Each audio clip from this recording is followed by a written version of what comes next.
Noong nakarang taon, yung isa kong channel, The Miscellany of Strange and Curious Things, ay tinake down ng YouTube dahil sa nudity and sexual content.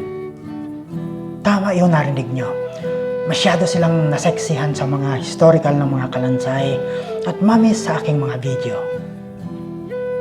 By the time na na-restore yung channel nitong week na to, nasimulan ko na ang paglilipat ng mga video mula Miscellany patungong Cornicland. Sa bandang huli, nag-decide ako na pagsamahin na lang ang mga laman ng dalawang channel sa isang lugar. At bilang precaution para hindi maulit yung nangyari sa kabilang channel, inedit ko yung mga content mula Miscellany para magdagdag ng mga voiceovers at isiningit ko yung aking mukha kada video. At yan lang po sa ngayon. Salamat sa panonood.